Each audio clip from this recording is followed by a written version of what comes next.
히히 지옥이야.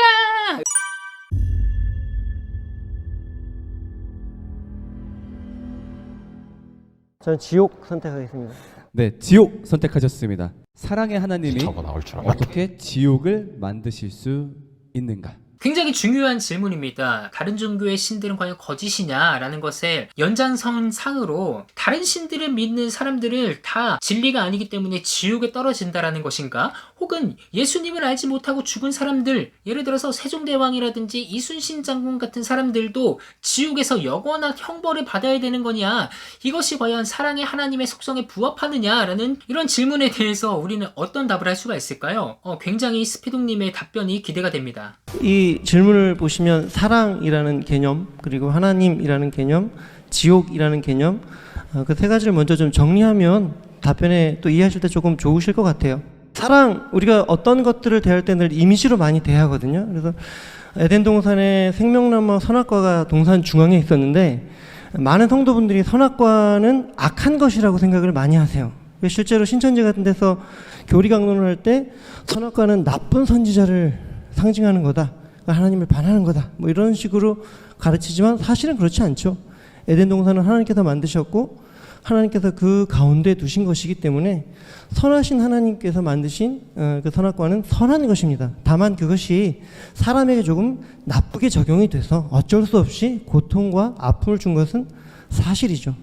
사랑이라고 하는 것도 마찬가지입니다. 항상 위로해주고 격려해주고 좋은 말만 해주는 것이 사랑이 아니라 때로는 혼도 내고 도전도 줄 수 있고, 정말 친한 친구들끼리는 힘들 때 어떡하냐 이게 아니라 일어나 이 X야, 꺼져, 그렇게 살면 그냥 죽어 라고 얘기하는 게 진짜 사랑일 수 있거든요. 그렇기 때문에 그런 어떤 한 개념에 대해서 단편적으로 보면 사랑의 하나님은 지옥을 만드시면 안 됩니다.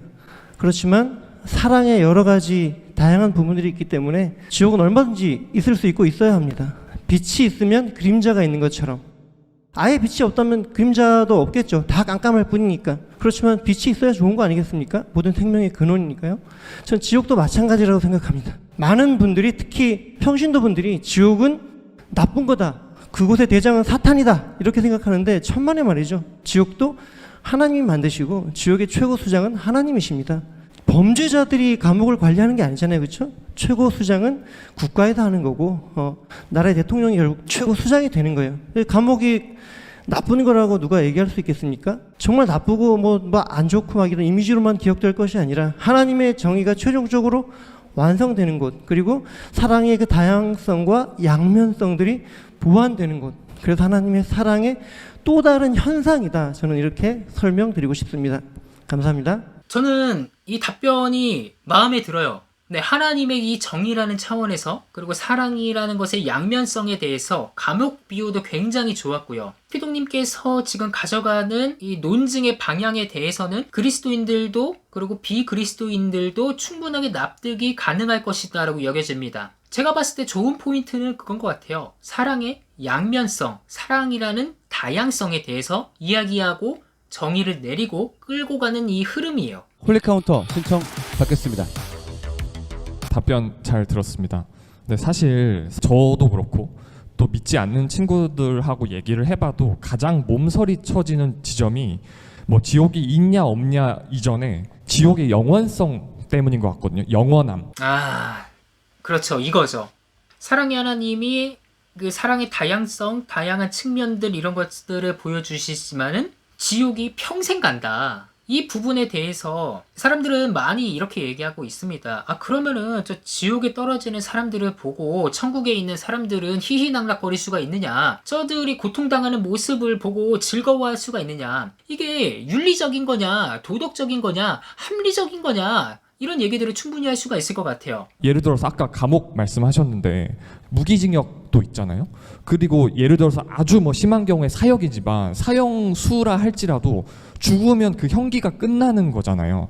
그렇기 때문에 사실은 어떻게 보면 본인들 입장에서는 그래 이 고통도 죽으면 끝난다 라고 생각할 수 있지만, 사실 지옥이라는 개념은 성경에서 세세토록이라는 표현이 굉장히 많이 나오잖아요. 100년도 안 되는 삶을 살다가 아무리 악행을 저질렀다 할지라도 끝이 없는 고통을 당한다는 게 과연 그게 합리적이냐, 합당하냐, 그런 질문들이 사실 가장 핵심이라고 생각해요. 그런 관점에서 과연 피조물이 영원한 어떤 그런 고통을 당하는 것이 사랑의 하나님의 속성에 부합하냐 라는 그런 질문에 대해서 어떤 답을 갖고 계신지 궁금합니다. 네, 굉장히 좋은 홀리 카운터라고 생각을 하고요. 아주 핵심을 잘 찌른 홀리 카운터라고 생각해요. 사실 이것 때문에 그 존 스토트인가요? 영혼 멸절설을 주장했었죠. 지옥에 가는 것이 아니라 악한 영혼은 사라진다. 그리고 또한 지옥에 대해서도 많은 관점들이 있습니다. 이 세물과 플러스에서 나온 책인데 지옥 논쟁이라는 책이 있어요. 다양한 복음주의 학자들이 보고 있는 지옥에 대한 관점들을 설명하고 있습니다. 그리고 폴라구더가 말하는 마침내 드러난 하늘나라 이런 책들 같은 경우에서도, 그리고 죽음과 넷의 성경신학이라는 이 책에서도 이 지옥에 대해서 여러 가지 이야기들을 하는 것을 봅니다. 이에 대해서 어떻게 답변을 하실지. 역 홀리 카운터 사용하시겠습니까? 사용하겠습니다. 네. 우리가 악행에 또는 뭐 악한 생각이든 행동이든 그것들을 정할 때는 분명한 기준이 있어야 합니다. 고등 종교라고 불리는 이슬람, 불교, 유교, 기독교가 상당히 그 공통된 면들이 존재합니다. 근데 우리가 여기서 되게 주의해야 될 기준은 하나님께서 사람을 지옥으로 보낼 때 악행한 사람만 보내는 건 분명히 아니라는 점입니다. 즉 성경에서 말하는 죄의 기준은 세상에서 말하는 죄의 기준과 99%가 일치하지만 이 1%가 다릅니다. 이 부분들 때문에 무엇이 좋으냐 나쁘냐 여기에 대한 그 논쟁이 역사를 통해서 계속 일어나고 있고, 하나님 살아계시고 나는 믿고 나는 하나님 편이야 라는 사람과 나는 뭐 교회 예수님에 대해서 좋아하고 성경도 좋다고 보지만 교회 다닐 마음 없고 교인들 보면 나 지긋지긋해 이렇게 생각하는 분들과 계속 논쟁이 오갈 수밖에 없는 지점입니다. 분명하죠. 만약에 내가 어떤 게임을 만들었습니다. 그리고 그 게임이 사람들에게 어떤 뭐 호응을 얻을 수도 있고 안 얻을 수도 있는데 무조건 참가해야 돼요. 그 드라마 뭐죠? 우리나라에서 히트한 드라마 오징어 게임 가운데 보면 어쨌든 여러 사람들이 다양한 환경 30초 때문에 어쩔 수 남았습니다. 없이 들어와서 그 게임을 치르지 않습니까? 그럴 때 자기들이 규칙을 못 정합니다. 선택을 잘하든 잘못하든 그거 실수이든 실력이든 거기서 한 번 죽으면 끝나버리죠. 그것이 저는 이 땅에 어떤 세워진 일종의 규칙이라고 생각해요.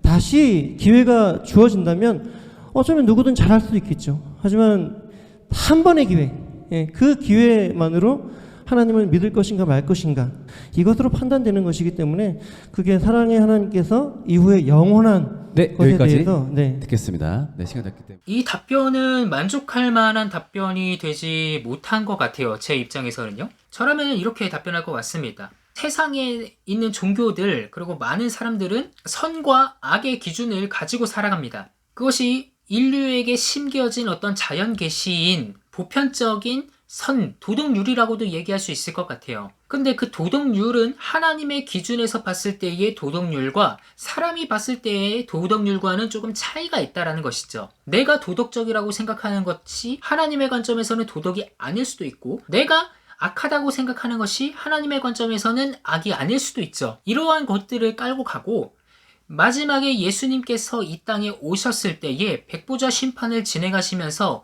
악인들이나 의인들이나 모두 다 부활을 한 다음에 아주 공평한 심판을 받게 됩니다. 그때의 기준은 오직 하나님에 대한 기준인 거예요. 그러니까 온전한 기준은 하나님의 주권에 의해서, 절대적인 주권과 절대선에 의해서 어떤 사람은 지옥에 가고 어떤 사람은 천국에 가고가 결정된다라는 것이죠. 이것에 대해서는 사람의 의지가 개입할 수 없다라고 저는 생각합니다. 여기서 성경이 강조하는 것은 예수 그리스도를 믿으면은 하나님의 나라의 백성이 된다라는 것이고, 그 나라 가운데서 영원히 살 수 있다라는 말입니다. 오히려 하나님께서 성경을 통해서 우리에게 보여주는 것은 안 믿으면은 지옥 가라는 것이 아니라 믿으면은 하나님의 나라에서 영원히 살 수가 있어. 그것이 하나님의 공이고 하나님의 사랑이야 라는 것에 조금 더 초점을 맞추면 좋을 것 같아요. 자, 이 홀리 카운터 판정 내리기 위해서 담임선생님 모시겠습니다. 네, 두 분 홀리 카운터 답변 잘 들었고요. 첫 공격 홀리 카운터가 성공한 것으로 하겠습니다. 그 이유는 질문의 모든 요지에 답변을 하시기에는 시간이 부족했던 것 같아서 공격이 성공한 걸로 판정하겠습니다. 지옥 하겠습니다. 네, 지옥 고르셨습니다. 아까 지옥에 대한 질문이 이거였죠. 사랑의 하나님이 어떻게 지옥을 만드실 수 있는가, 여기에 대한 상황입니다. 무교인 채로 돌아가신 어머니를 둔 20대 청년에게 여기에 대한 답을 말씀하시면 되겠습니다. 답변 부탁드립니다. 그러니까 20대 청년의 입장에서는 어머니가 무교로 돌아가셨어. 그러면 기독교의 관점을 봤을 때 우리 어머니는 지옥불에 있겠네? 지옥불에서 영원히 사라지지도 않는, 세세토록 꺼지지도 않는 그 유황불에 들어가가지고 평생토록 이렇게 살고 있겠네? 내가 만약에 기독교 믿어가지고 내가 천국에 간다면 난 천국에서 지옥불에서 활발 타고 있는 어머니의 모습을 보고 되는 거야. 이게 과연 사랑의 하나님이 하실 수 있는 선택이냐? 이 상황은 아델포스님의 이 목회적인 상황에 답변이 어떻게 될지 한번 주목하게 만드는 것 같아요. 본인이 지금 개척을 해서 교회를 끌고 나가시는 리더의 입장이라고 한다라는 거죠. 그런데 본인의 교회에 20대 청년이 왔는데 무교인 채로 어머니가 돌아가셨대. 근데 20대 청년이에요. 이 어머니의 나이도 그렇게 많지가 않아. 뭐 많아야 50대, 진짜 뭐 가정에도 한 60대 정도이신데 굉장히 일찍 돌아가신 거예요. 그럼 어머니를 여의신 그 청년의 마음을 어떻게 헤아리면서 기독교적인 변증을 해나가실지 한번 들어보도록 하겠습니다. 청년이여, 어머니가 돌아가셔서 상심이 참 크겠구나. 죄송하지만 표정은 아닌 것 같아요. 긴장하셔서 그런 것이라고 생각됩니다. 그런데 왜 사랑의 하나님이 지옥을 만드셨을까에 대한 답변을 먼저 좀 할 필요가 있어요. 하나님은 사랑의 하나님이시지만 공의의 하나님이셔. 완벽한 거룩을 가지고 계시고 조금의 죄도 없으신 하나님이시기 때문에 그분은 자기의 거룩에 부합하지 못하는 것에 대해서, 자기 본질상 하나님 자신의 속성에 부합하지 못하는 것에 대해 분리해야 될 필요가 있습니다. 이 하나님은 철저한 공의의 속성에 바탕하여 지옥을 창조하셨고, 이 공의의 속성 역시 사랑의 속성과 위배되지 않아. 왜 그러냐? 예수 그리스도의 십자가는 공의와 사랑의 손맞춤, 그리고 완벽한 조화를 이루고 있기 때문에 그래. 그럼 어머니께서 예수님을 신앙 고백하지 않았는데 지옥이 있다면 어떻게 합니까?가 고민이 되겠지. 일단 어머니의 구원 여부에 대해서는 답변을 내가 줄 수는 없어. 굉장히 좋은 포인트예요. 지금 목사님의 입장에서 굉장히 솔직하게 나는 구원의 여부에 대해서 이야기할 수 없다. 오직 구원의 여부는 하나님만이 알 수 있다라는, 무조건 이거 짚어줄 필요가 있습니다. 물론 기독교 교리적으로는 예수 그리스도를 구세주로 고백하는 사람이 천국에 간다라고 이야기하겠지만, 너의 어머님이 무교라고 했지만 내면 깊은 곳에 고백이 있었는지는 우리가 알 수 없는 문제이기 때문에 나는 너의 어머니의 구원 여부에 대해서는 이야기할 수가 없어. 다만 여기까지 딱 들었을 때 여기는 그리스도인 판정단의 입장에서는 이렇게 생각할 수도 있을 것 같아요. 그러면 이거 지금 카톨릭 교리냐, 연옥설 이야기하는 거냐. 아니, 카톨릭에서도 교황이 자신의 선한 의지로 살아가는 사람들에 대한 구원의 여부에 대해서 결정하지 않고 구원의 여부를 열어놓았는데 그러면은 가톨릭하고 똑같은 얘기하는 겁니까? 라고 공격을 당할 수가 있죠. 다만 천국과 지옥은 반드시 있고 지옥에 가는 영혼들이 있다라고 너가 이해하고 있다면, 또 어머니가 지옥이 있을지도 모른다는 불안한 마음이 혹시라도 있다면 지금 당장 사랑하는 영혼들에게, 지금 당장 믿지 않는 영혼들에게 복음을 전하며 나아가길 바란다. 제가 만약에 어머니를 여인 20대 청년이다 라고 한다면 그냥 그 자리에서 목사님 멱살을 잡아도 할 말이 없을 것 같은 정말 조직신학적이고 정말 딱딱하고 정말 교리적인 답변을 해주셨어요. 비그리스도 입장에서는 굉장히 이거는 상처를 주는 발언이 아닐까라는 그런 생각이 좀 듭니다. 저는 상처를 받을 것 같아요. 62점. 다 좋지 않게 보고 있습니다. 그러니까 이런 거예요. 이 파토스를 얘기하지 않고 정말 원론적인 이야기, 교리적인 이야기만 하면은 대화가 되지 않는다라는 거죠. 물론 현실적인 이야기 해줬죠. 지금 당장 세상으로 나가서 지옥에 가는 영혼들을 내가 구하기를 바래. 그런데 이 씨알이나 먹히겠습니까? 네, 2라운드 스월 매치로 가게 될 7등과 6등을 공개하겠습니다. 단 한 번의 답변 기회가 주어지는 스월 매치입니다. 스월 매치 질문 공개합니다. 기독교를 믿으면 과연 안락한 삶이 보장되는가? 많은 생각을 해볼 수 있게 되는 질문인 것 같아요. 과연 안락한 삶이란 대체 무엇인가? 정말 이사야서에서 그리고 계시록에서 말하는 슬픔도 없고 뭐 고통도 없고 독사불에 어린아이가 손을 집어넣어도 물지 않고 뭐 사자가 이리가 같이 춤추며 뛰노는 뭐 그러한 삶인가? 아니면은 정말 생로병사의 비밀이 풀리는 것인가? 그런 것이 안락한 삶인가? 라고 이야기를 할 수 있을 것 같은데, 저는 간단하게 말씀드리면은 성경에서 말하는 안식의 개념으로 가져가야 된다라고 봅니다. 창조의 완성이었던 그 안식, 하나님의 통치를 누릴 수 있는 그 안식, 히브리어로 말하면은 누아흐, 메누아, 그것에 초점을 두면서 얘기를 해야 될 것 같아요. 인간이 생각하는 그런 인간의 행복으로서의 안식이 아니라 하나님의 통치 가운데 들어가면서 하나님의 통치를 받고 사는 것이 안식이다 라고 접근하는 것이 모범답안이지 않을까, 저는 그렇게 생각합니다. 만약 보장되지 않는다면 우리가 하나님을 믿어야 될 이유는 무엇인가? 기독교가 안락한 삶을 보장해 주는가라는 질문을 받았을 때 네라고 이야기하기에는 어렵다라고 생각을 합니다. 하나님의 법에 올바르게 부합해서 산 사람도 고난을 당할 수 있고 아픔을 당할 수 있기 때문입니다. 그렇기 때문에 성경에서 말하는 복은 세속적인 의미랑은 다르다고 생각을 하고, 그런 측면에 있어서 그 복이라는 게 성경에서 대주제로 제시되는 하나님 나라와 연관이 된다라고 생각을 합니다. 하나님 나라를 천국으로 볼 수 있습니다. 우리가 머지않아 갈 땅이죠. 그리고 천국을 이 땅이라고 볼 수도 있습니다. 이거에 대해서는 두 가지 관점이 존재한다라고 생각을 합니다. 두 가지 이야기를 잘 짚어주고 있습니다. 하나님의 나라는 가는 곳이기도 하고 여기에 지금 우리가 누리는 곳이기도 하다. 이 두 가지의 관점이 잘 융합이 되는 게 우리가 흔히 말하는 already not yet, 이미 그러나 아직이라는 얘기를 우리가 잘 표현을 하고 있죠. 우선 저는 성경에서 말하는 복이란 세속적인 의미의 복일 수도 있지만 하나님께서 항상 우리와 함께 하신다는 동행이다라고 생각을 합니다. 그리고 그 동행이라는 것이 안락한 삶을 보장해주지 않을지도 모릅니다. 하지만 하나님 나라라는 하나의 지표를 가지고 우리가 살아갈 수 있다라는 측면에 있어서 안락한 삶을 보장해주지 않는다고 해도 저는 의미가 있다라고 생각을 합니다. 실제로 우리가 보면은 기독교인들 중에서 왜 저렇게까지 헌신을 하고 수고를 하고 희생을 할까라고 생각되는 사람들이 있고, 이 복이 세속적인 복이 아니라고 이해한 사람들이 세속적인 복보다 더 높은 가치인 하나님 나라를 추구하고 그것을 따라서 살아갈 수 있다라고 생각을 하고, 세속적인 복과 안락함, 그 안락함을 성경의 복과 오인하는 거에 있어서는 하나님 나라를 갈 천국으로 볼 것이냐 아니면 이 땅에서 먼저 이루어지는 것으로 볼 것이냐, 관점의 차이에 있어서 저는 그렇게 본다라고 생각을 합니다. 정의를 내리고 시작을 하셨어요. 안락한 삶을 하나님과 동행하는 삶이다 라고 깔고 가셨고, 하나님과 동행하는 삶 자체가 복이기 때문에 지금 이 세상에서 고난을 받고 있는 사람들에게 저 사람은 안락한 삶을 누리지 않고 있어 라고 바라보는 것은 세속적인 의미에서의 복을 프레임 삼아가지고 이야기하고 있다라고 말씀하시는 것 같아요. 근데 전체적으로 보면은 조금 뭐라고 할까요? 질문의 포인트는 세 가지였죠. 첫 번째, 이 땅에서의 안락한 삶이 보장이 되는가? 만약에 보장되지 않는다라고 하면은 기독교를 믿을 이유가 무엇인가? 만약에 보장이 된다라고 하면은 그렇게 살지 못하는 신앙인들을 우리가 어떻게 받아들일 것인가? 이 세 가지의 내용을 하나씩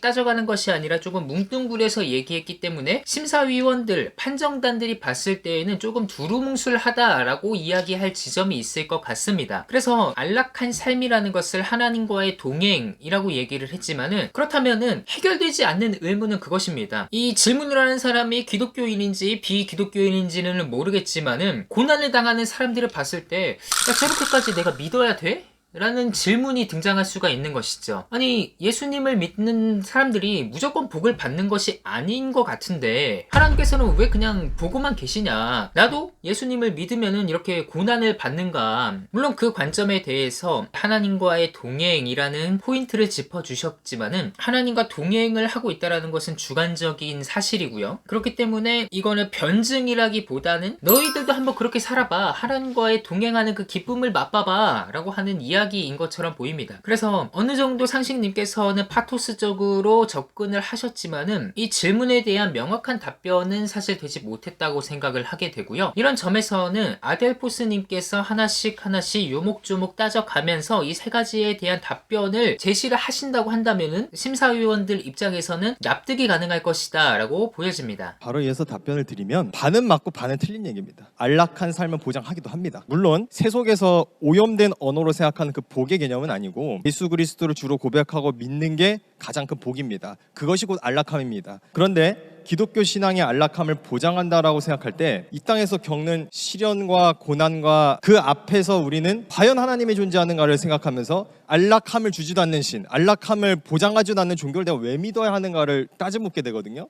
그쵸. 이 점인 거죠. 우선 정의를 다르게 내리셨어요. 비슷하지만 조금 다릅니다. 신앙님께서는 하나님과 동행하는 삶을 복이라고 얘기하셨고, 아델포스님께서는 예수님을 경배하는 삶 자체가 복이다 라고 얘기하셨어요. 그러면서 중요한 질문을 던졌습니다. 그러면 내가 이 세상에서 마주하고 있는 고통을 우리는 어떻게 이해해야 되는가? 라는 것이죠. 네, 안락함을 보장하는 신은 성경에서 우상이라고 얘기합니다. 그러나 우리의 동시에 주어진 안락함이라는 것은 새 예루살렘입니다. 다가올 하나님의 나라에 대한 열망이거든요. 그렇기 때문에 이 땅에서 어떠한 고난과 시련이 올지라도 그것을 견뎌낼 수 있는 힘이 우리에게 주어져요. 우리를 이 고통의 땅에서 안락함으로 옮겨주기도 합니다. 지금 상식님과 비슷한 얘기하고 있죠? 우리가 이 땅에서 고통을 누리고 있으나 하나님께서는 그 위의 것을 우리에게 준비해 주셨다. 슬픔도 없고 눈물도 없는 그곳이 우리에게 예비되어 있다. 그러니까 이 땅에서의 고통은 잠시이나 참고 견뎌내면 하늘에 큰 복이 있다. 이런 식으로 접근을 하는 것 같은데, 글쎄요. 저는 지금 이 세상에서 고통을 당하고 있는 사람들에게 저 위에 있는 것이 과연 보이기나 할까, 그런 생각들을 좀 합니다. 정말로 큰 고통을 받았을 때 우리는 하늘을 쳐다보기가 조금 어려운 것 같아요. 항상 기죽어 있고 주눅 들어 있고 늘 땅을 보고 있는 경우가 많습니다. 그래서 우리의 시선이 계속 땅 위에 가 있기 때문에 계속해서 암울해지는 것이고, 우리의 시선의 끝에서 땅을 파고 들어가다 보면은 스올, 지옥이라는 곳이 등장하게 되는 것이죠. 당장에 고통받는 사람들에게는 눈을 들어서 하늘을 볼 그 여유조차도 없다라는 거예요. 제가 한마디 덧붙여서 이제 마무리를 지으면, 우리 하나님은 선하신 하나님이십니다. 그렇기 때문에 어떠한 고난과 고통 속에서 그 고통을 방치하는 것이 아니고 그 고통 가운데서 함께 동행하십니다. 그쵸. 이 말이 필요하다라는 거예요. 하나님께서 우리의 고통을 방치하시는 분이 아니고 고통 가운데서 함께 동행하신다. 이 포인트가 들어감으로써 지금 상식님과 아델포스님이 같은 길을 가고 있다가 지금 갈라졌어요. 아델포스님께서 상식님이 제시하셨던 그 답변에 조금 더 확장된 형태로 이야기하신 거예요. 그래서 그 동행함 속에서, 고통 속에서도 안락함을 느끼는 것, 누리는 것, 그것이 진정한 우리의 리얼 기독교입니다. 이상 답변 마치겠습니다. 여기까지 보면은 안타깝지만은 상식이 통하는 신앙님께서 탈락을 하게 되실 것 같습니다. 저는 아델포스님 살았으면 좋겠어요. 재밌어가지고. 탈락자는 상식이 통하는 신앙님 있습니다.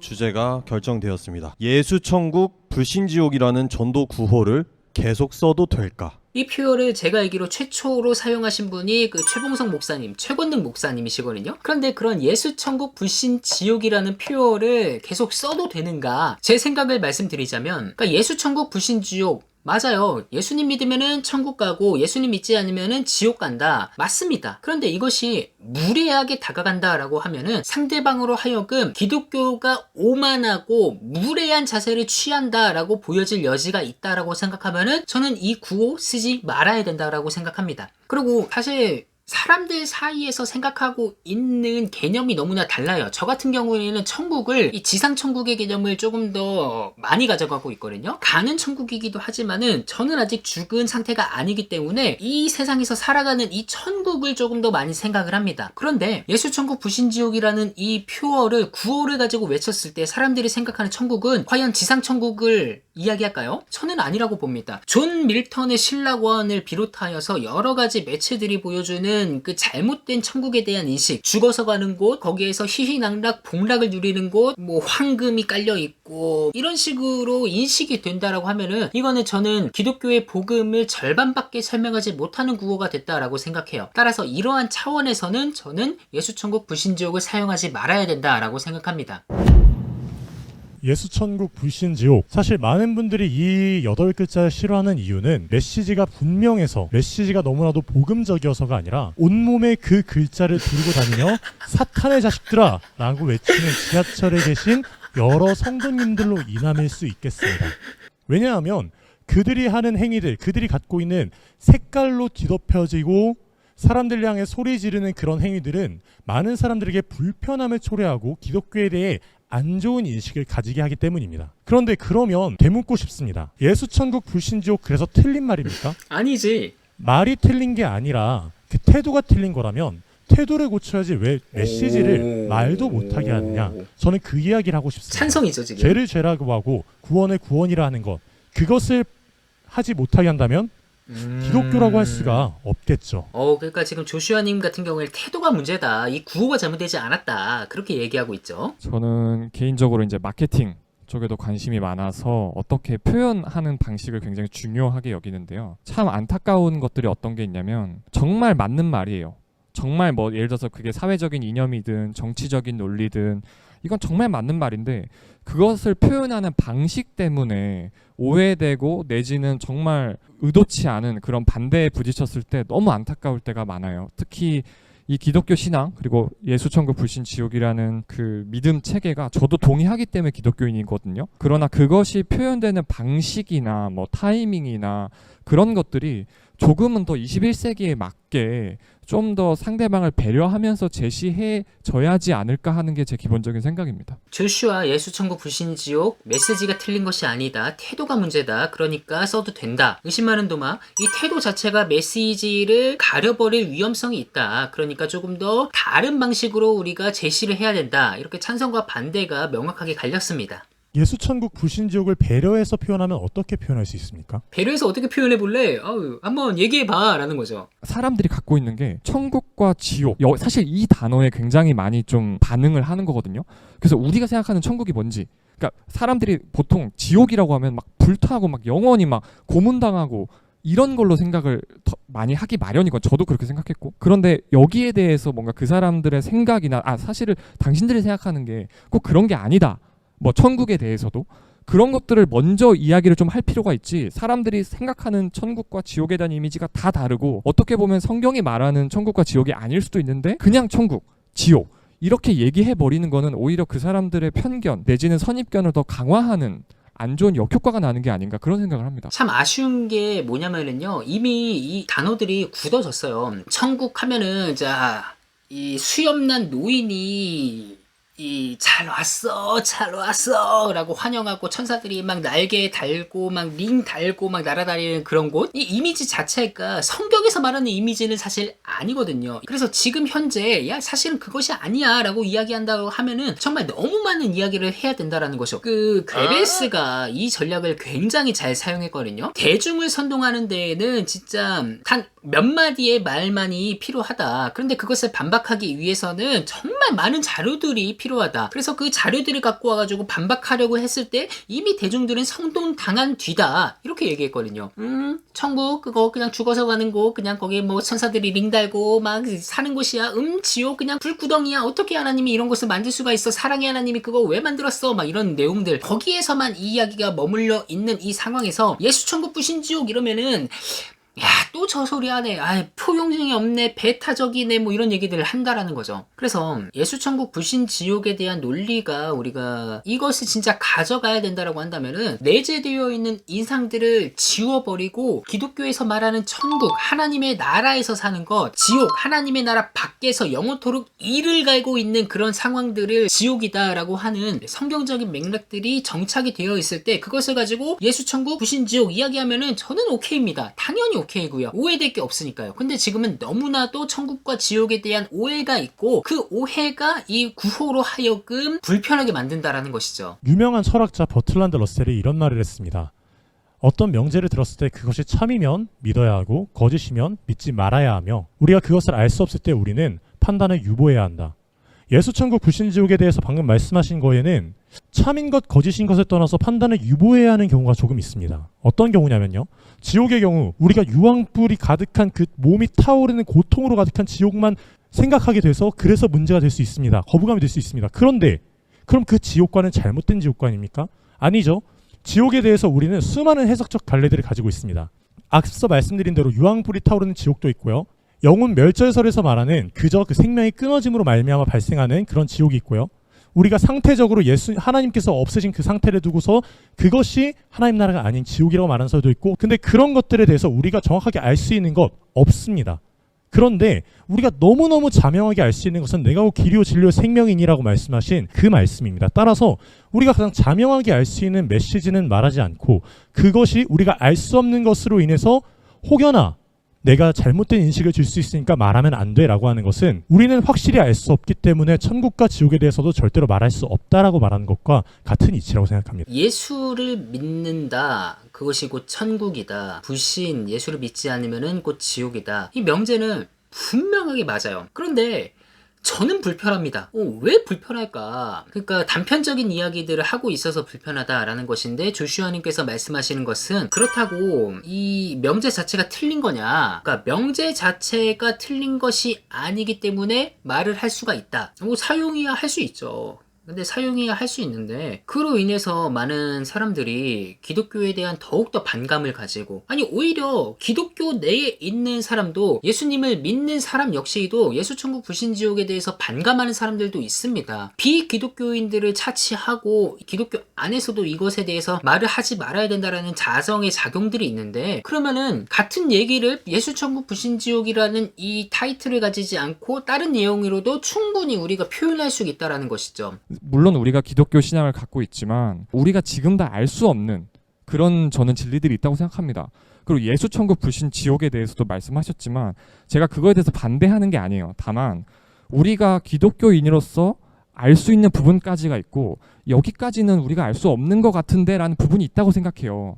이게 왜 중요하냐면 우리가 이거 잘 모르겠는데 라고 생각하는 부분이 있음에도 불구하고 그거를 아주 강력한 방식으로 밀어붙이고 설득하려고 했을 때 그 믿지 않는 분들이 오히려 질문할 수 있잖아요. 이거 왜 이렇게 해서 이거야? 라고 했을 때 우리가 과연 정말 합당한 대답을 내놓을 수 있는가? 왜 그렇게 되는 거야? 라고 했을 때 조슈아님께서 아까 말씀하셨죠. 예수님께서 내가 곧 길이요 진리요 생명이다 라고 한 그것. 그러니까 예수님이 본인의 입으로 내가 진리라고 얘기를 하지 않았냐. 그러니까 예수님을 믿으면 천국 가고 예수님을 믿지 않으면 지옥 간다 라고 이야기할 수 있겠죠. 근데 이게 합리적이냐 납득 가능하냐 논리적이냐 의심의 여지가 있을 수 있다라는 거예요. 그러니까 이거는 뭐 설득을 하고 자시고 토론을 하고 자시고의 문제가 아니라 기독교의 교리 그 자체이기 때문에 이거는 믿음의 영역이라는 거죠. 왜 예수천국 불신지옥이야? 예수님이 그렇게 말씀하셨어 라고 하면 이제 대화는 되지 않는 겁니다. 배려의 차원에서 이건 좀 아닌 것 같아요. 그렇게 딱 얘기했을 때 상대방이 그러면 뭐 복음을 믿지 않는 사람들은 다 지옥 가는 거야?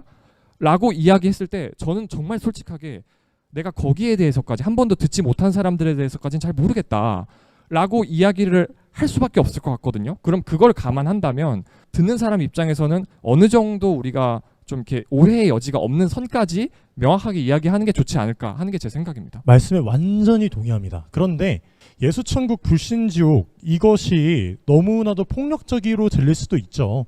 믿지 않는 사람들에겐 그래서 내가 지금 왜 지옥에 가야 돼? 이 착한 사람이.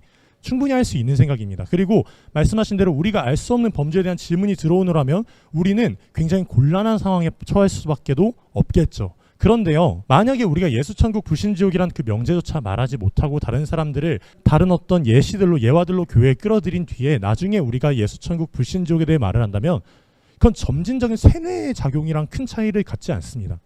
그러니까 내가 당신이 듣기에 괜찮은 말들로 설득하면서 마치 다른 여타 이단들의 포교 방식과 다를 것이 없다는 거예요. 물론 그 전도 방식 자체가 절대로 잘못됐다고만 말하는 것은 아닙니다. 물론 그런 방법들도 효과가 있고 좋죠. 다만 예수천국 불신지옥을 말하는 제가 앞서 말씀드렸던 과격한 행위들이 아니라 한다면 우리가 그것에 대해 말하는 것은 문제가 없지 않을까 하는 생각입니다. 아니 예수천국 불신지옥이 과격하니까 그렇지 얼마나 과격해요. 내가 상대방에 대한 구원의 여부를 판단한다라는 건데 그러니까 내가 기독교인이야. 근데 길거리에 지나가다가 어떤 사람이 나한테 갑자기 십자가 딱 대고 예수천국 불신지옥 이러면은 저 예수님 믿어요. 형제님 예수님을 믿으시는군요. 감사합니다. 우리가 서로 좋은 교제 안에서 같이 하나님 나라를 만들어 갑시다 라고 얘기할까요? 이 피켓 들고 막 예수천국 불신지옥 하는 사람들은 나 기독교인이에요 라고 얘기한다고 하더라도 과격하게 나갈 것 같거든요. 정말 예수님 믿는 거 맞아요? 정말요? 구원에 대한 확신이 있으세요? 뭐 이런 식으로 지금 접근을 할 수도 있다라는 거죠. 그러니까 제가 생각하기에는 꼭 이런 신앙적인 얘기뿐만 아니더라도 사회과학적인 주장을 할 때도 항상 따져봐야 되는 게 내가 이 주장을 할 때 얻을 수 있는 이익이 구체적인가 추상적인가 그리고 입을 수 있는 피해가 구체적인가 추상적인가를 항상 따져봐야 되거든요.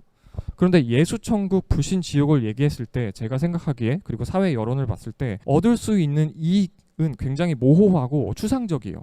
근데 이렇게 말함으로써 그분들의 어떤 주장이나 뭐 과격성으로 인해서 한국 기독교 내지는 기독교인들이 입을 수 있는 여러 가지 뭐 오해나 편견이나 그런 뭐 피해라고 통칭합시다. 그런 피해는 굉장히 구체적이고 사실 현실적이거든요. 그랬을 때 우리가 뭐 제가 뭐 예수 천국 불신 지옥이라는 그 느낌의 뭐 이건 아예 하지 말자 이게 아니라 예수님이 우리의 구원이시다. 그리고 주님을 통해서만 우리가 하나님께로 갈 수 있다. 그런 식으로 점점 더 서로 그물을 넓게 쳐야 되는 거죠. 그래서 우리가 좀 더 이렇게 접점을 넓혀 나가는 방식으로 해야지 딱 선을 그어놓고 여기에 속하지 않으면 넌 지옥 이렇게 해버리면은 그로 인한 피해는 정말 열심히 사역하시는 목사님들이나 사역자님들이 다 저는 입을 수밖에 없다고 생각합니다. 여기서는 한 가지 또 그것도 있어요. 이 예수천국 불신지옥을 말하는 사람들의 그 심리, 이 피켓을 들고 나가는 사람들의 심리, 저는 어찌 보면은 이 사람들이 자신의 구원을 확언받고 싶은 행동이 있기 때문이 아닐까라고 생각합니다. 그러니까 내가 피켓을 드는 순간 나는 하나님의 일을 하고 있어, 나는 지금 전도하고 있어 라는 이 합리화가 된다라는 것이죠. 그러니까 내가 피켓 들고 가지 않으면은 약간 나는 너무 두려운 거예요. 제가 일반화 할 수는 없겠습니다만은 이 예수천국 불신지옥을 얘기하는 사람들과 진짜 진지하게 토론을 한다라고 하면은 정말 기독교인으로서 그들과 당신이 말하는 천국은 무엇입니까? 당신이 말하는 지옥은 무엇입니까? 라고 질문을 했을 때 그 사람들이 본인이 알고 있는 것을 명확하게 얘기할 수 있을까? 저는 거기서는 회의감이 좀 들어요. 만약에 알고 있다라고 하면은 예수천국 불신지옥이라는 피켓을 들지 않았을 것으로 생각됩니다. 그렇기 때문에 이거는 그 뭐라고 말할까요? 열심이 너무 과도하게 표출된 결과다 이렇게 얘기할 수 있을 것 같은데요. 말씀하신 거 사역자로서 절실히 느끼고 있습니다. 사실 그러한 피해들로 인해서 교회들이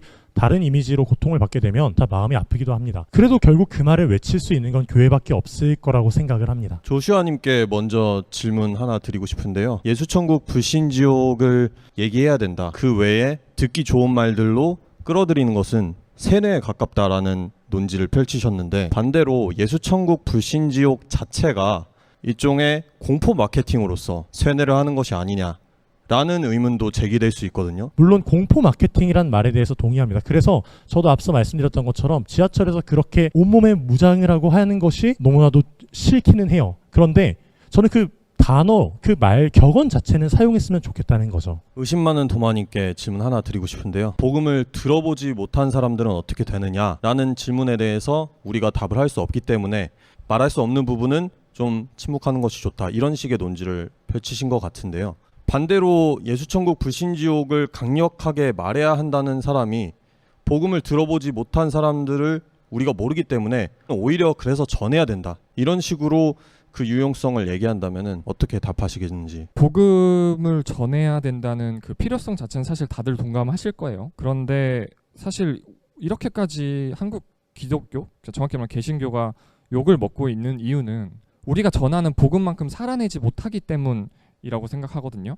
그래서 정말 예수천국 불신지옥을 꼭 외쳐야 한다면 정말 예수님처럼 자기 자신을 내려놓고 이웃을 사랑하는 모습을 먼저 보이고 나서 그 다음에 외치는 게 맞다고 생각합니다. 먼저 행동이 선행되어야 한다 라고 생각합니다. 저는 예수천국 불신지옥이 전도 폭발이나 사형리보다도 더 악한 것이라고 생각해요. 만약에 당신이 복음을 전해야 됩니다. 그런데 방법이 세 가지가 있습니다. 하나는 사형리고, 하나는 전도 폭발이고, 하나는 예수천국 불신지옥입니다. 무엇을 선택하시겠습니까? 라는 이 질문이 만약에 저한테 온다라고 하면은 야, 이건 절대 선택할 수 없을 것 같은데, 저는 그래도 사형리를 고르겠습니다. 왜냐면 사형리는 이 기본적인 1, 2, 3, 4 영리 안에서 이 전도자가 자신의 이야기를 녹여낼 수 있어요. 근데 전도 폭발은 일종의 대본이 다 정해져 있습니다. 그래서 대본 따라서 하고 마지막에 영접기도 하는 걸로 그렇게 맞춰지게 돼요. 근데 예수천국 불신지옥은 이런 설명 자체 할 수 없고 그냥 예수천국 불신지옥으로 끝나게 되는 거고요. 그렇기 때문에 오히려 저는 사형리의 접근 방법을 통해서 제 나름대로의 복음을 제시하는 것이 조금 더 저한테는 맞지 않을까라는 생각을 합니다. 그런데 세 개 고르라고 하면 저는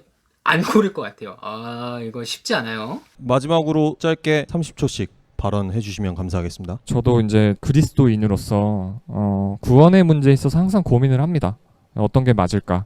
그리고 그리스도인 친구보다 그리스도인이 아닌 친구가 더 많은 입장에서 이걸 과연 어떻게 전해야 될까 하는 그런 고민도 같이 하고요. 그러나 우리가 이걸 전함에 있어서 너무 그 우리 안에 이너서클의 언어로만 전하지 않았으면 좋겠어요. 사실 결국 우리가 원하는 거는 이렇게 같이 손잡고 걸어가는 건데 너무 우리가 막 앞서가고 야 따라와 내가 맞잖아 따라와 이런 느낌이 아닌가 싶어서 조금 같이 걸어가도 괜찮다 하는 말을 좀 하고 싶습니다. 저도 지하철에서 사람들에게 소리를 지르며 하는 거 좋지 않습니다. 또 사실은 저도 내심 속으로는 예수천국 불신지옥 말고 하나님은 사랑이십니다. 예수님이 우리를 위해 십자가에 못 박히셨습니다. 말하면 너무 좋을 것 같아요. 그런데 예수천국 불신지옥을 말하고 계신 그분들의 마음 가운데 제가 느꼈던 것이 있다면 지금 이때라도 이렇게라도 말하지 아니하면 안 된다라는 급한 마음이었습니다. 저는 그 마음을 기억하고 싶습니다. 자, 여기서는 저는 의심 많은 도마님의 손을 들어주고 싶습니다. 물론 이 조슈아님께서 하시는 말씀에 충분히 공감을 하고 이 필요성 그리고 긴급한 이런 것에 대해서 충분히 수용할 수 있을 것 같은데 너무 폭력적이에요. 정말 긴급해가지고 내가 예수천국 불신지옥을 외쳐야 된다라고 하는 사람은 예수천국 불신지옥을 말할 수밖에 없게끔 그렇게 느꼈다라고 하면은 그거는 저는 복음을 잘못 들었다라고 생각해요. 그러니까 진정한 복음은 예수천국 불신지옥이라는 이 8단어의 프레임에 갇히면은 안 된다라고 생각합니다. 복음이 무엇인지 듣고 자신의 단어로 녹여낼 수가 있어야지, 자신의 삶으로 녹여낼 수 있어야지 그것이 정말 복음 전도자라고 이야기하고 싶은 거예요. 복음은 나의 삶의 이야기죠. 예수님께서 어떻게 나의 주인이 되셨고 나의 왕이 되셨는가, 나는 어떻게 하나님의 나라에 참여할 수 있게 되었는가, 이런 것들은 나의 삶을 통해서 내가 경험한 바에 의해서 녹여내야 된다라고 생각합니다. 듀오매치 질문이 확정되었습니다. 사랑은 끝까지 포기하지 않는 것인데 왜 지옥에 가는 사람들은 하나님이 포기하시는가? 사실 제가 이제 신앙을 가지고 다시 회복하는 데 있어서 가장 마지막까지 걸림돌이 됐던 주제가 이 지옥이라는 테마였거든요. 아무리 생각해도 도대체 사랑의 하나님이 어떻게 사람을 지옥으로 보낼 수 있나 라는 게 저한테는 가장 큰 의문이었어요. 지금도 사실 100% 해결됐다고 생각하진 않아요. 다만 저 나름대로 찾은 방법이랄까? 그런 건 어떤 거였냐면 하나님이 인간의 자유의지를 존중해 주시는 분이라는 거였어요. 저는 죄의 핵심이 인간의 지독한 자기중심성이라고 생각하거든요. 그러니까 하나님을 배제하고 나 혼자 모든 선과 악을 판단하고 내 하고 싶은 대로 하고 싶어가 사실은 죄의 핵심이라고 생각해요. 그랬을 때 하나님께서 알겠다, 내가 끝까지 너를 설득해 보려고 했지만 너가 정말 원하는 것이 그런 것이라면 내가 너의 자유의지를 존중해 주겠다 라고 하는 것이 어떻게 보면 하나님과의 분리이고, 그 하나님과의 분리의 결과가 사실은 지옥이라고 생각해요. 다만 지옥의 핵심은 막 불타고 고문당하고 이게 아니라, 저는 C.S. 루이스가 한 말을 좀 귀담아 듣고 싶은데, 지옥의 문이라는 게 밖에서 잠겨 있는 게 아니라 안에서 잠근 거라고. 하나님을 선택하지 않기로 한 선택마저도 존중해 주시는 게 사실은 그분 나름의 어떻게 보면 사랑의 표현이라고 생각을 합니다. 사실은 명제 자체를 조금 바꾸고 싶어요. 하나님이 사랑하는 사람들을 포기하는 게 아니라 하나님의 사랑의 방식 안에서, 그리고 그분이 주신 자유의지 안에서 그 사람들을 그 사람의 방식에 맞게 존중하는 것이고, 다만 이제 그 사람들이 느끼기에 그것이 지옥으로 느껴질 수 있고, 또 영원히 하나님과 함께 하고 싶어하는 사람들의 자유의지를 존중해서 하나님과 함께하는, 사실은 그게 천국의 본질이라고 생각하거든요. 그런 관점에서 하나님께서 천국과 지옥을 이제 나누신다. 저는 그런 생각을 갖고 있습니다. 의심 많은 도마님의 이 생각 자체는 저하고 굉장히 비슷해요. 그리고 설득력이 있어요. 그러니까 명제를 바꾸는 거죠. 지옥에 가는 인간을 포기하시는가? 사실 포기하는 것이 아니고 인간의 선택을 존중해 주시는 것이다. C.S. 루이스가 말한 바와 같이 그들이 안에서 문을 걸어 잠고 있기 때문에 분명히 그들이 열고 나갈 수도 있는데도, 열쇠가 있음에도, 그것을 열고 나갈 수도 있음에도 불구하고 거기 있는 것을 선택하기로 했다, 본인들이 결정했다라고 했기 때문에 그냥 그 상태에다 두시는 것이다. 이게 존중이고 혹은 이것이 사랑이다, 양면성이다 라고 이야기할 수 있다. 네, 저 동의합니다. 철저히 동의하는데요. 여기서 약간의 많은 성경의 구절들을 좀 갖고 오면 좋을 것 같아요. 그러니까 바울이 로마서에서 얘기한 바와 같이 하나님께서 그들을 자신의 욕심대로 내버려 두셨다. 그럼에도 하나님께서는 포기하지 않으신다. 베드로서의 이야기를 갖고 와가지고 하나님께서는 길이 참으사 누구라도 구원을 받기를 원하시는 분이시다. 이렇게 얘기를 하고, 또 요한계시록에 있는 내용들 갖고 와가지고 성 밖에서 슬피 울며 이를 갈미라, 이런 얘기들을 하면서 의심 많은 도마님의 이 이야기를 조금 더 확장시키면 좋겠다라는 생각이 듭니다. 그러니까 성경적인 이야기를 가지고 들어가면 더욱더 좋겠다라는 생각이 들어요. 사실 이 주제만큼 민감한 것이 없습니다. 왜냐하면 많은 사람들이 사랑의 하나님이 어떻게 지옥을 만들고 그렇게 사랑한다는 인간을 거기로 보낼 수가 있어 아무도 이해 못합니다. 왜냐하면 심정적으로 그것을 받아들이기 어렵기 때문입니다. 그런데 한번 우리 논리적으로 한번 생각해 봅시다. 하나님께서 창세기 1장에서 바라보면요, 하나님이 세상을 창조하셨느니라고 할 때 빛이 있으라 말씀하시니 빛이 생겨났습니다. 즉 피조물은 하나님의 말씀에 순종함으로 만들어지는 것, 하나님께서 생명이 있으라 그리고 그것에 우리가 순종하여 만들어진 것, 말씀에 순종하여 생명이 탄생했다는 것을 기억해 주시고서 선악과 사건을 다시 보도록 하겠습니다. 하나님의 말씀에 순종하던 모든 피조물들은 그대로 너무 완전했죠. 그런데 그 피조물들이 선악과를 먹지 말라는 하나님의 말씀을 어기고 죄를 저지릅니다. 즉 불순종을 저지르죠. 불순종을 저지르는 것, 하나님께서 있으라 하는 그 말씀에 대한 순종하지 않는 것은 결국 그 생명의 근원이 끊어져 버린 것입니다. 하나님께로 나아가는 그 길이 끊어져 버린 것이죠. 원래대로라면 하나님께서는 아무리 사랑의 하나님이라 하실지라도 이걸 그냥 내버려 두고 새로 만드시는 게 훨씬 더 유익하고 편한 일이십니다. 그런데 하나님께서는 굳이 자기 자신이 육신의 몸을 입어 이 땅으로 오셔서 그 모든 죄값을 대신하겠다고 말씀하시고 동시에 예수 그리스도는 내가 곧 길이요 진리요 생명이라 말씀하셨죠. 이것이 무엇입니까? 예수로 말미암아 우리가 다시 생명을 얻게 됐다는 겁니다. 뭔가 제가 지금 설교라는 것 같아서 좀 걱정되긴 하는데, 그런데 그 논리대로 생각해 볼 때 죽음에 이르는 사람들, 지옥으로 가는 사람들은 그저 그 생명을 거부한 사람들에 불과합니다. 하나님께서는 사랑의 하나님 동시에 공의의 하나님이시기 때문에 그 공의로움을 저버리실 수 없고, 그렇게 되면 그 무엇도 생명으로서 존재할 수 없기 때문에 하나님께서 그렇게 하신 것은 하나님의 예지와 작전 가운데 일어난 섭리라고 저는 말하고 싶습니다. 이 홀리컴뱃에서 지옥에 대한 이야기가 이것으로 벌써 한 3번째 등장하는 것 같아요. 처음에 주제로 나왔고요. 그리고 대상이 선정되어 가지고 또 나왔고요. 비그리스도인들도 기독교인들도 이 주제를 선택했다라는 것은 지금 굉장히 민감한 주제고 핫한 주제다라고 생각할 수가 있을 것 같아요. 그러니까 비그리스도인의 입장에서는 대체 기독교의 신은 어떤 신이길래 이러한 짓거리를 하고 있느냐, 이러한 만행을 하고 있느냐에 대한 합리적이고 논리적이고 납득 가능한 답변을 듣고 싶은 것이고, 또 기독교인의 입장에서는 나 역시도 이것이 조금 불편하기는 한데 그래도 하나님께서 하셨다라고 하니까 문제되지는 않겠지. 근데 나도 조금 이 부분에 대해서 성경적인 답변을 듣고 싶다라고 이야기를 선택을 한 것 같아요. 그렇기 때문에 조슈아님의 이 답변은 양쪽의 모두를 만족시킬 수 있는 답인 것 같아요. 기독교인의 입장에서는 성경을 가지고 풀어냈다. 그리고 비기독교인에게서는 기독교가 말하고 있는 바를 논리적으로 지금 설명하고 있다. 만족이 될 것 같은데, 의심 많은 도마님께서 가져가시는 방향은 사실 뭐 천국과 지옥 그런 것이 아니고 나는 이렇게 이해하고 싶다라고 이야기하는 것이기 때문에 논리적으로 납득 가능한 수준은 사실 아니라고 보여집니다. 이게 뭐 불편함을 줄이는 요소가 될 수는 있겠죠. 지옥의 문은 안에서 잠겨있다, 인간의 자유의지를 선택했다, 존중해 주시는 것이다. 이것은 논리라기보다는 파토스적 접근이죠. 그렇기 때문에 저는 이 스월 매치에 대해서는 조슈아님의 손을 들어드리고 싶습니다. 자, 4라운드 1대1 매치 탈락자의 이름은요, 의심 많은 도마입니다. 네, 의심 많은 도마께서는 지금 바로 귀가해 주시면 되겠습니다.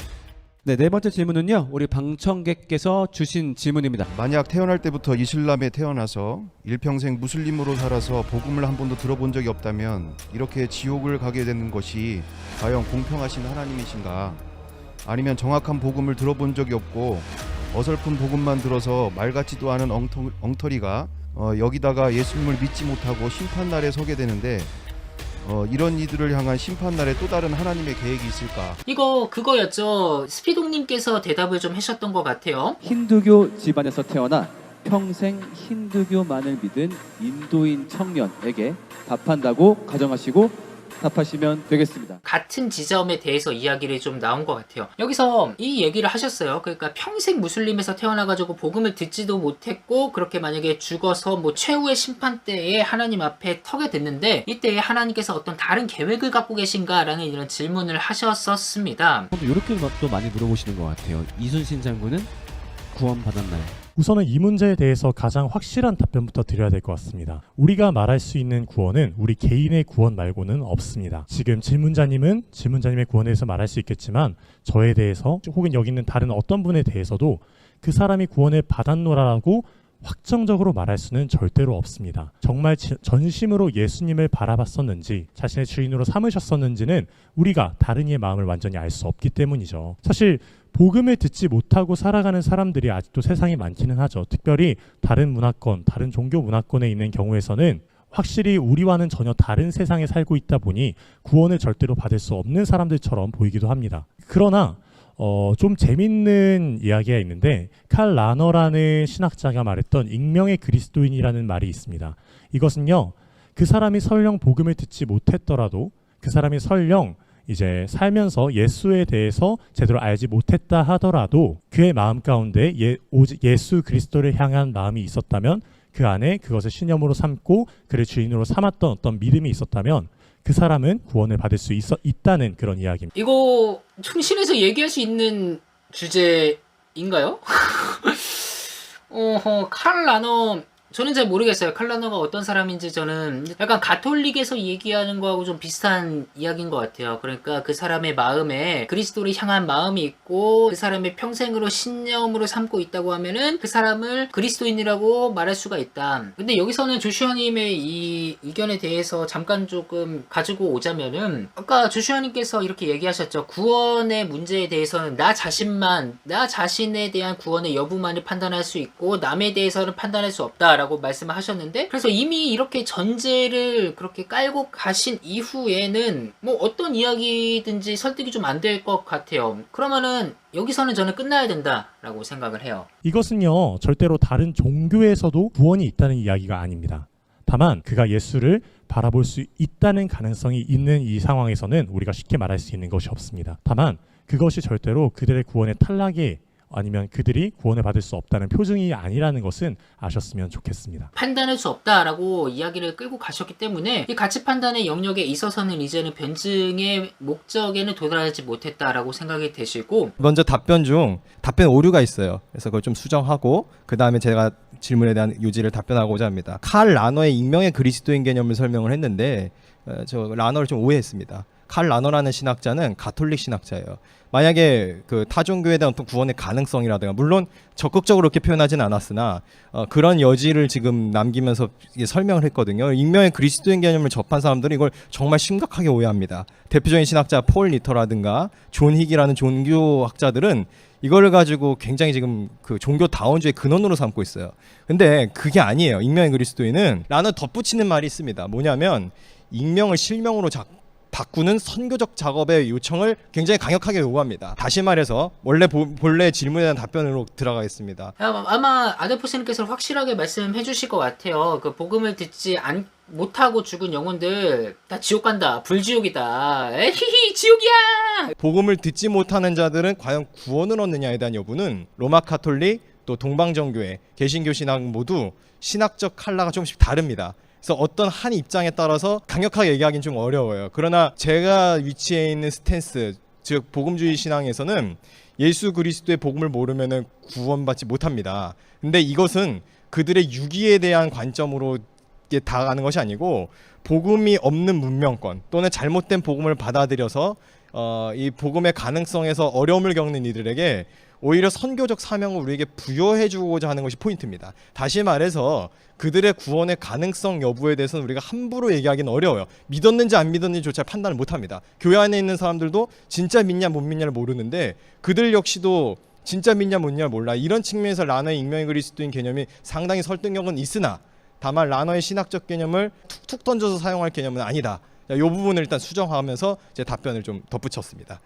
전적으로 동의합니다. 제가 이때도 그 천국과 지옥에 대한 이야기를 하면서 조금 덧붙였던 내용들이 좀 있어요. 그게 뭐냐면은 죽은 자에게도 복음이 증거가 되느냐에 대해서 초대교회에서도 논쟁의 여부가 좀 있었거든요. 그래가지고 예수님을 알지 못하고 죽은 사람들 혹은 낙태되어서 세상에 태어나보지도 못하고 빛을 보지도 못하고 죽은 영혼들, 그 사람들은 천국에 갑니까 지옥에 갑니까 라는 그 윤리적인 질문에 대해서 사람들이 논쟁을 했다라는 것이죠. 이 윤리적인 관점에서는 그래, 그 사람들에게도, 죽은 사람들에게도 제2의 구원의 기회가 존재한다라고 어느 일부의 사람들은 이제 주장을 했던 것입니다. 그래서 그것이 뭐 조금 더 발전되어 가지고 뭐 연옥 개념이라든지 보성소 개념이라든지 뭐 이런 림보 개념이라든지 이런 것들이 좀 도입이 되기 시작하거든요. 그러니까 인간적인 인도주의적인 차원에서 너무 불쌍한 것이죠. 이분들에게도 구원의 기회가 없다라고 하면 하나님은 너무나 선하지 못하신 분이다라고 이야기를 할 수밖에 없는 거니까요. 그래서 성서에서도 여러 가지 이런 문제들이 등장을 하기 때문에 이건 해석학적 측면이 좀 개입되어 있는 부분이기도 하지만은 개신교적인 관점에서 아데포스님께서 찝어주시는 부분은 바로 예수님께서 길이요 진리요 생명이라고 얘기하셨기 때문에 예수님을 통하지 않고는 구원을 받지 못한다라는 것이 분명히 옳은 명제이다. 그러나 이것은 선교적 차원에서 우리가 나가서 복음을 전파해야 되는 당위성을 제공해준다라고 이야기를 하고 있는 것이죠. 저는 이 설명이 마음에 듭니다. 네. 홀리카운터 사용하시겠습니까? 네, 홀리카운터 사용하겠습니다. 네, 홀리카운터 사용하겠다고 말씀하셨습니다. 2분간 홀리카운터 말씀하시면 되겠습니다.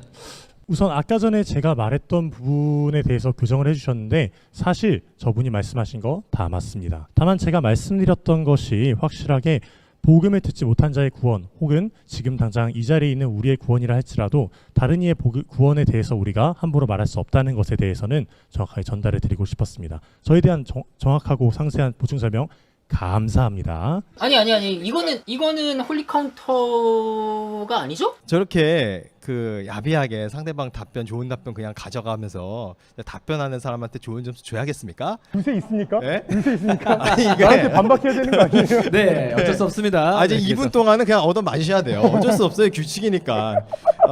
근데 이제 질문자님께서의 질문이 아마 근데 이 단순한 질문은 아니긴 합니다. 모든 신학자들 난제긴 해요.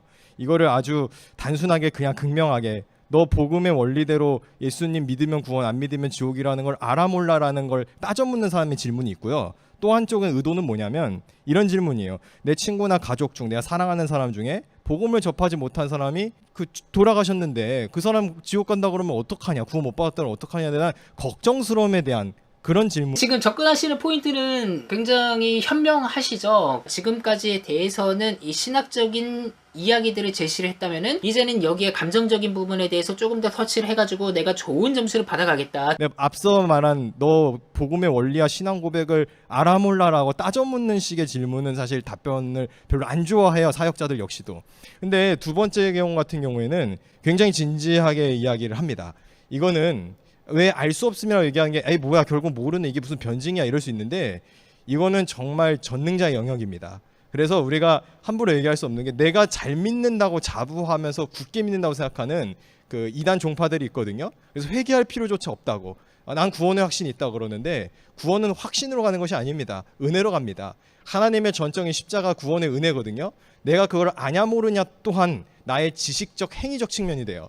따라서 그 지식적 측면이고 구원의 여부가 된다면은 그 문제가 되며 그래서 우리는 구원은 은혜로 간다라고까지밖에 얘기 못합니다. 이상입니다. 마지막 질문입니다. 우리가 나중에 천국에서 자유의지를 가지면서도 선하게만 살 수 있다라고 한다면 왜 애초부터 그런 세상을 하나님께서는 만드시지 않았는가? 야, 이거 어려운 질문입니다. 저는 이렇게 말씀드리고 싶어요. 하나님의 창조는 굉장히 선했다라고요. 그리고 완벽했다라고요. 그러나 타락을 하게 된 거 이것도 뭐 칼빈주의냐 하이퍼 칼빈주의냐 알미니안이냐 뭐 웨슬리냐 뭐 여러 가지 이유들이 많지만은요. 정말로 칼빈주의적인 입장에서 보고 간다면은 악은 하나님이 창조하신 게 맞아요. 그러니까 하나님께서는 선악과를 따먹으신 거를 방관하신 것이 맞습니다. 왜냐하면은 그들의 자유의지를 존중하기 위해서죠. 그리고 그들의 자유의지로 인해 스스로 타락하게 만들고 스스로의 한계를 느끼게 만들고 자유의지가 아닌 노예의 의지의 상태로 놔두고 하나님은 선택과 유기를 하시고 택자들을 위해서 예수 그리스도를 보내주셨고 사람을 구원하시고 그 사람들의 구원은 탈락되지 않는다. 이것이 이제 칼빈주의가 가져가는 얘기인 것이죠. 따라서 칼빈주의에 의하면은 이 최후에 완성되는 하나님의 나라라는 공간에서는 다시는 타락이 없습니다. 왜냐하면 예수님께서 모든 것을 다 원상복귀 시키셨기 때문이죠. 그래서 그때에는 진정한 자유의지 자유의지만이 남아있을 거다라고 저는 생각을 해요. 그러니까 우리가 이야기하고 있는 가져갈 수 있는 자유의지에 대한 개념 자체가 지금 다르다라는 거예요. 그러니까 지금 자유의지에 대한 정의를 좀 다시 내릴 필요가 있다라고 생각을 하고요. 아담이 사용했던 자유의지는 사실 자유의지가 아니라 노예의지다라고 이야기할 수가 있겠고, 하나님의 나라가 완성되는 순간에 우리가 누리는 자유의지가 나의 삶으로 하나님께 영광 돌리고 예배드리는 진정한 의미에서의 자유의지다라고 이야기할 수 있을 것 같아요. 그렇기 때문에 처음에 아담의 상태에서의 자유의지와 마지막 우리가 완성될 최종적인 그 하나님의 나라에서의 자유의지는 성격이 다르다라고 저는 이야기를 좀 드리고 싶습니다. 질문이 길어서 이제 좀 요약해서 다시 좀 정리를 드리면, 우리가 어차피 나중에 천국에서 자유의지를 가지고 선하게 살 수 있는데 왜 애초부터 그렇게 선한 의지만을 주고서 창조하지 않으셨는가? 쉽게 다시 말해서 아담에게 왜 자유의지를 주었는가? 요 질문이거든요. 일단 요 질문을 좀 역으로 우리가 한번 생각해 볼 필요가 있는데, 인간에게 인간 입장이에요. 너무 무슨 얘기냐면, 인간의 자유의지를 우리가 말하기 전에 하나님의 자유의지를 생각하셔야 됩니다. 그건 하나님의 자유입니다. 우리에게 자유를 줄지 말지 역시도 하나님 자유예요. 그러니까 그 하나님의 자유의 측면을 우리가 이렇다 저렇다 얘기하고 따지는 것은 사실 인간의 기준을 생각하는 도덕과 선의 기준으로, 윤리적 기준으로 신의 윤리는 이래야 돼, 신은 이래야만 해라고 재단하는 게 돼요. 저는 지금 아데포스님께서 정말 개혁주의의 칼빈의 입장을 제대로 지금 짚어주셨다라고 지금 말씀드리고 싶어요. 네. 따라서 이것은 변증에서 굉장히 심각한 오류를 낳게 됩니다. 왜냐하면은 결국 절대적 기준이 인간적 도덕이 되거든요. 근데 우리는 절대적 기준이 하나님이세요.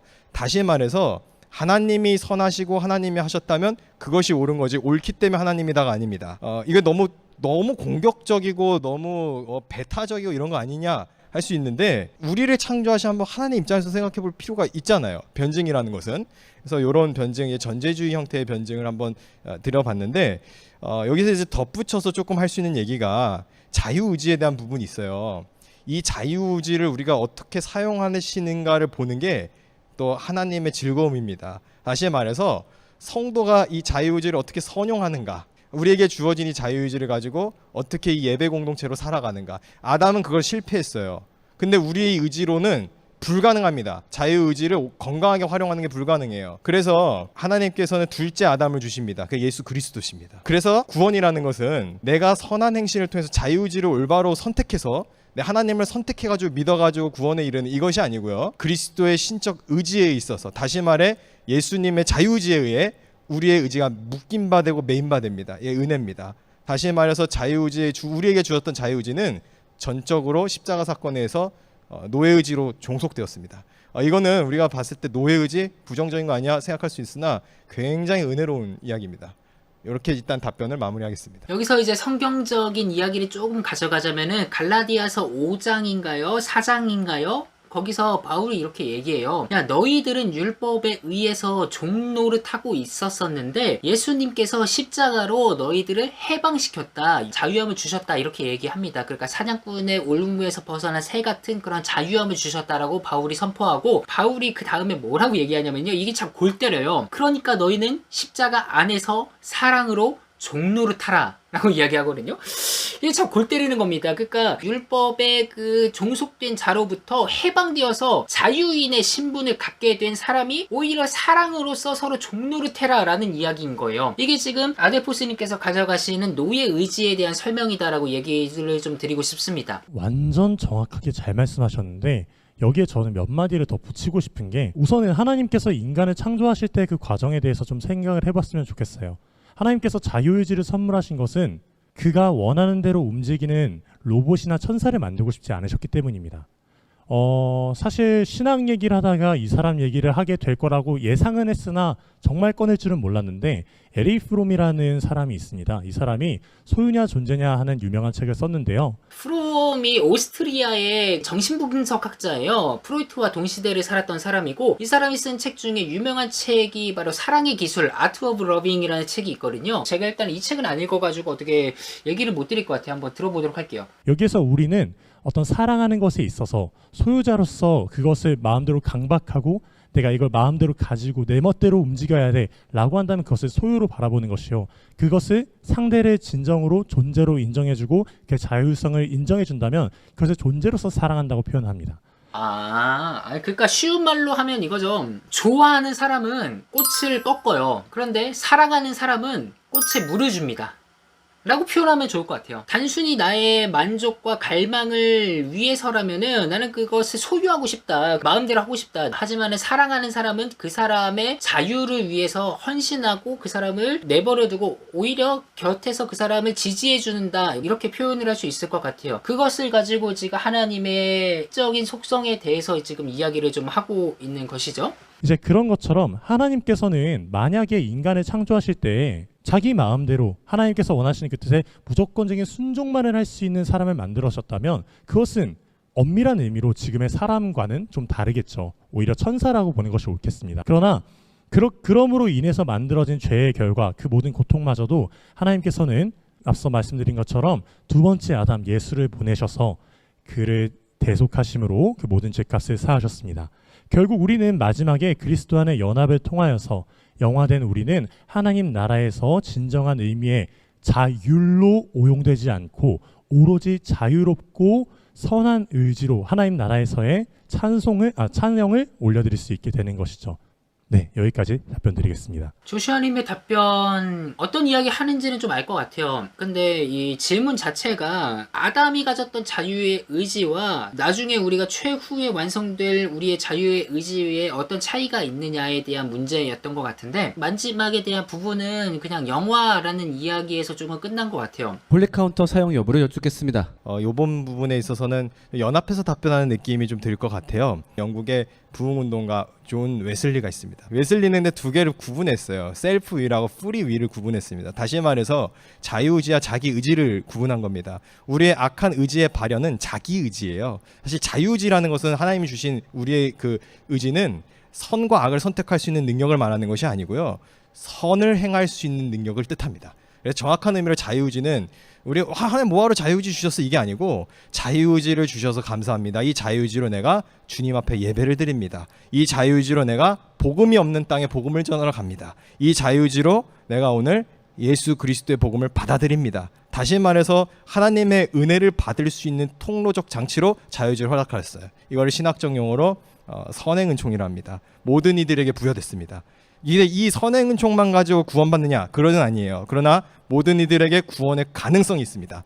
따라서 여기 우리 참가하시고 또 방청 오신 우리 분들은 아마 복음의 열정이 있어서 오셨잖아요. 이 복음의 열정 가지고 한번 뜨겁게 한번 불태우는 주의 귀한 일꾼들 다 되시기를 주님의 이름으로 간절히 축원합니다. 아멘. 홀리컴뱃 물음에 응답하라. 최종 우승자는요, 아들 볼스님입니다. 감사합니다. 홀리컴뱃 이렇게 뭐 잘 마무리되는 것 같고요. 네, 아델포스님 우승 축하드리고요. 조슈아님 수고 많이 하셨고요. 그 외에 모든 참가자들 양시무스, 의심 많은 도마, 애플, 뭐 상식이 통하는 신앙 스피도, 뭐 조셉님 수고들 많이 하셨습니다. 자, 그래서 오늘 리뷰 영상 이렇게 마지막까지 봐주셔서 감사하고요. 고생 많으셨습니다. 메리 크리스마스고요. 주님 안에서 평안하시기를 기도하도록 하겠습니다. 감사합니다. 시작하겠습니다. We wish you a Merry Christmas. We wish you a Merry Christmas. We wish you a Merry Christmas.